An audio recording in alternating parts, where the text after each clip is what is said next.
रख लो इस वाली लाइन में, if you put x equal to 0 तो 0 equal to T upon log या t इक्वल टू 0, x0 तो t0, यही रख लो x0 तो t इक्वल टू 0, इंफिनिटी रखेंगे, इंफिनिटी यहां रख लो, infinity equal to T upon log C, t equal to infinity into log C, it will become infinity, so x0 तो t0, x infinity तो t इंफिनिटी, लिमिट पे कोई भी फर्क नहीं आ रहा, 0 to infinity same. Okay then ये देखो आप ध्यान से, ये लाइन येलो वाली, इस पूरी लाइन में, हाँ जी, 0 to infinity 1 upon e to the power t, ये किसकी वैल्यू आ रही है, 1 अपॉन c की पावर x को e की पावर t रखा है, ये नीचे 1 upon c to the power x को e की पावर t, तो ये जो है c to the power x की जगह x के बदले ये t अपॉन लॉग c, ये x के बदले t अपॉन लॉग c, उसकी पावर c है तो इसकी पावर c हो गया dx, ओके तो dx के बदले ये आ रहा है, ये 1 अपॉन लॉग c dt, तो 1 अपॉन लॉग c dt। अब थोड़ा ध्यान दो, log c की पावर c और log c की पावर 1, तो दोनों मिलाकर log c की पावर c प्लस 1, ये हम बाहर लिख देंगे, इसको कांस्टेंट है, there is no t in this log c, so 1 upon e to the power t to the power c, ये रहेगा यहां पर। अब ये गामा फंक्शन बन चुका है e to the power minus single variable, और जो t की पावर है उसे n-1 से कंपेयर करो, n-1 equal to c, n equal to c plus 1, and answer कितना होता है, आंसर इज गामा n,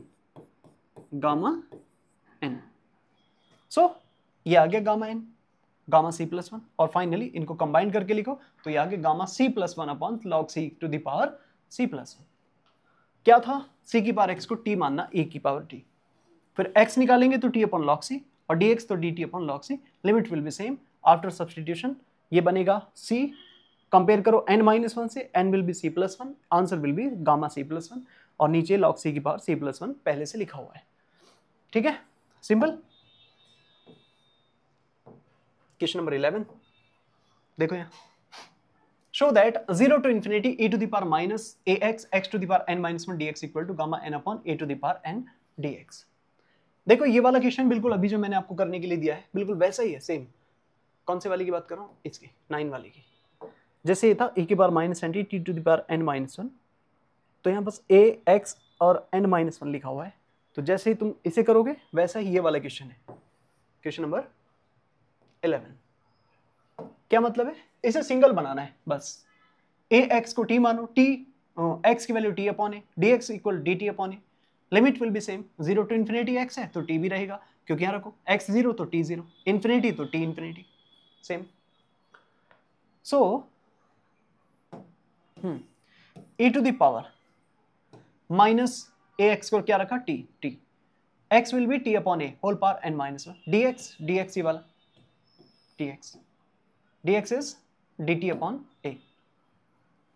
थोड़ा ठीक करो, a to the power n-1 और 1 यहां है तो a to the power n out, a to the power minus t, t to the power n-1, what is this is gamma function, अपने आप में गामा फंक्शन है, this is the definition of gamma function, okay, so ये gamma n हो जाएगा, ऐसे बोलो, समझ में आया, गामा n, तो इस तरह से गामा n अपॉन a to the power n हो गया, वैसे ही वो क्वेश्चन था। Now moving to the next question number 12। देखो ये क्वेश्चन यूपीएससी में आया हुआ है, यूपीएससी आईएएस के एग्जाम में 12 मार्क्स में। अब आप सोचना इतने छोटे छोटे क्वेश्चन 12 मार्क्स में आपकी इंजीनियरिंग के सिलेबस के आते हैं यूपीएससी आईएएस के एग्जाम में। Given integral i is equal to 0 to 1 x log x whole power 3, इसे सॉल्व करना है। तो log x को माइनस टी मानना है, log x equal to minus t, x will be e to the power minus t, क्यों, क्योंकि देखो अभी तक 1 अपॉन x था तो t मानते हैं, क्योंकि रिवर्स करते हैं तो e to the power minus t बन जाएगा, लेकिन यहाँ ऑलरेडी log x ऊपर ही है तो इसलिए आपको इसको माइनस टी मानना पड़ेगा, ताकि एंटी लॉग लेंगे तो e to the power minus t हो जाए, और dx करेंगे तो माइनस e की power minus t dt, dt, dt और आएगा ऐसे। फिर लिमिट 0 रखेंगे तो यहाँ log 0 माइनस इंफिनिटी होता है, और 1 रखेंगे तो कितना हो जाएगा, log 1 0, तो इस तरह से आप यहां पर रख देंगे। अब रखो इसे, limit infinity to 0 e to the power minus t, और यहाँ एक्स की जगह ई की पावर माइनस टी और लॉग एक्स को minus t whole power 3 d x की वैल्यू आ गई। और फिर दोबारा से ई को एक साथ कंबाइन करेंगे, ई टू द पावर 3 टी यहाँ से और एक यहाँ से, तो माइनस 4 टी और टी क्यूब डी टी। या तो रूल वही है कि 4t को फिर से सिंगल बनाने के लिए कुछ और मानो y, t is equal to y by four, d t equal to d y by four. Otherwise आप ये वाला फॉर्मूला जो प्रीवियस क्वेश्चन में हमने लगाया इसको डायरेक्ट भी लगा सकते हैं, लेकिन इसको फिर याद करना पड़ेगा, है ना। जैसे हमने ये सॉल्व किया वैसे इसको भी सॉल्व कर सकते हैं। बाकी तो आप इसको n factorial upon a to the power n याद करना, रटना, ये फिर पड़ेगा आपको दोबारा से, वरना तो मैं आपको कुछ भी याद नहीं करा रहा हूँ इसमें। आप बस एक कॉन्सेप्ट याद करो कि ये सिंगल करना है, तो 4t equal to y, t equal to y by four, d t equal to d y by four, limit same रहेगी। तो अगेन इसको सिंप्लीफाई करेंगे, ए की पावर माइनस वाई सिंगल होगा, ये वाई क्यूब अपॉन 4 का cube 64, d y upon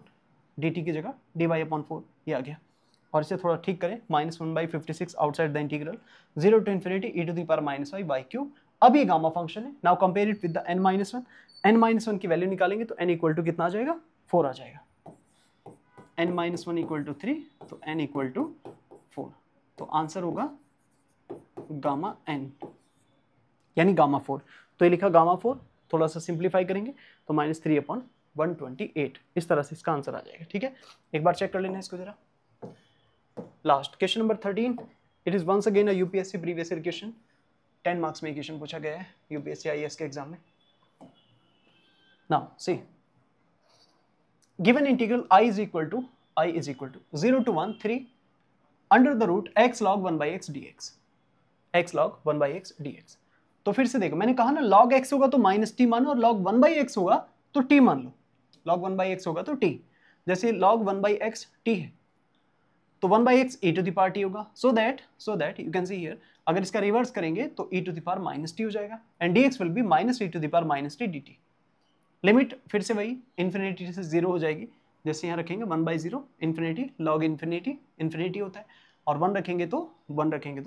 1/1 log 1 0 हो जाएगा, तो इन्फिनिटी से 0।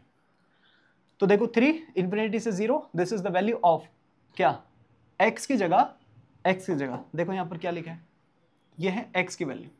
e to the power minus t, तो ये x का वैल्यू रख दिया e to the power minus t, log 1 by x t, तो t होल पावर रूट मतलब 1/2 dx equal to this minus e to the power minus t dt, ये वाला। फिर से देखो, इस नेगेटिव की वजह से इसका लिमिट रिवर्स कर देंगे 0 टू इन्फिनिटी, 3 ये लिखा है बाहर, t to the power half and e to the power minus 3t/2, देखो यहाँ 1/2 होगा और ये 3/2। फिर से वही रूल है कि आप इसको 3t/2 को y मान लो सिंगल, वरना तो वही फॉर्मूला है जो मैंने क्वेश्चन नंबर 9 में कराया है। आपको फॉर्मूला कहीं याद नहीं करना, कोई याद भी नहीं रखेगा उसको। 3t/2 को फिर से y मानो, t निकालो तो 2/3y dt 2/3 dy and y 0 to infinity, और फिर इसे सब्सटीट्यूट करेंगे, देखो वहां पर तो 3 0 to infinity e to the power 3t को y रखा, t को 2/3y होल पावर 1/2 और dy 2/3 dy वो dt की जगह। थोड़ा और सिंप्लीफाई करो, 2 इंटू 2/3 और ये रूट में 2/3, तो दोनों चीजें बाहर, e to the power minus y and y to the power 1/2, और फिर कंपेयर करा n-1 से 1/2 n इक्वल टू 3/2, तो आंसर होता है गामा n मतलब गामा 3/2, और यहाँ आप देख सकते हैं 3 से 3 कट हो गया, तो 2 इंटू रूट 2/3 और gamma 3/2, gamma 3/2 will be expanded like 1/2 into root pi, और 1/2 as it is root pi का रूट पाई हो गया। थोड़ा और सिंप्लीफाई करेंगे तो इस तरह से आ जाएगा 2π/√3। ठीक है, 13 क्वेश्चन मैंने आपको ये कराए हैं गामा फंक्शन पर बेस्ड। इस लेक्चर की पीडीएफ इस टेलीग्राम चैनल पर मिल जाएगी। कोई भी वीडियो लेक्चर्स के हमारे जो अपडेट्स हम इन सोशल मीडिया प्लेटफॉर्म्स पर आते हैं, कोई डाउट आपको हो तो आप इन पर हमें कांटेक्ट कर सकते हैं, ये नंबर भी है आपके लिए। हायर मैथमेटिक्स और इंजीनियरिंग मैथमेटिक्स से रिलेटेड अगर आपको कुछ भी कोई प्रॉब्लम है तो आप हमसे पूछ सकते हैं। ये पूरी की पूरी सीरीज़ आपके लिए फ्री ऑफ कॉस्ट है, तो अगर आपको अच्छी लग रही है तो फिर बहुत अच्छी बात है, और अगर इसमें आप कुछ इंप्रूवमेंट कराना चाहते हैं तो प्लीज़ हमें ज़रूर अपने सजेशन दीजिए। Thank you very much.